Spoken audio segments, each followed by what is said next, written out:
সিংহাসনে সাজিয়ে রেখেছো নিজের মেয়েকে, লজ্জা শরম নেই?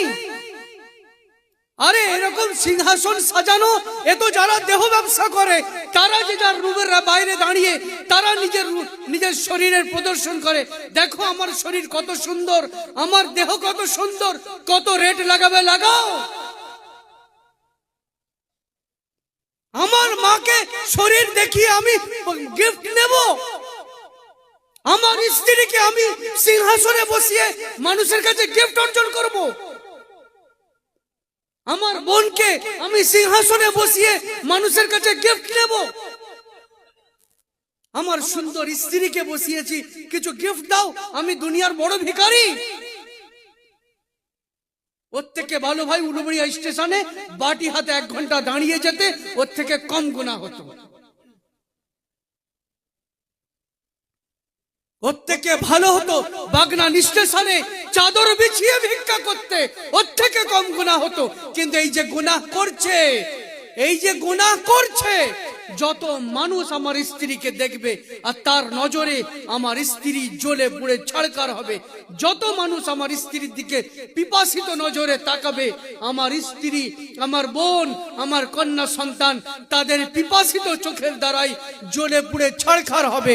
এর হিসাব কাল কিয়ামতের দিনে পাই পাই করে দিতে হবে।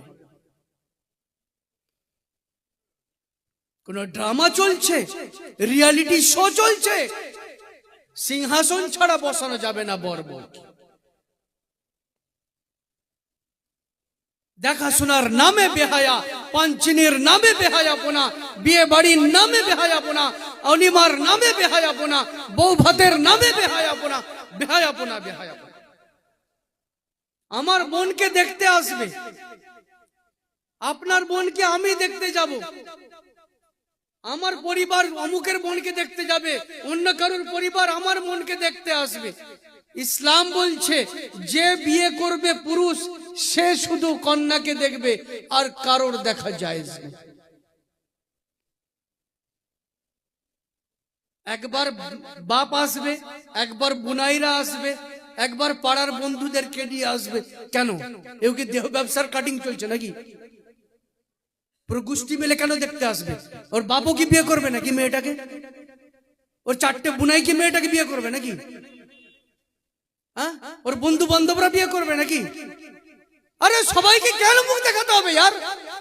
যে ঘর সংসার করবে, যে তাকে নিয়ে জীবন যাপন করবে, সে মুখটা দেখাবে, সে মুখটা দেখবে। পাঞ্চিনির নামে এমন আমরা লাগিয়ে রেখেছি।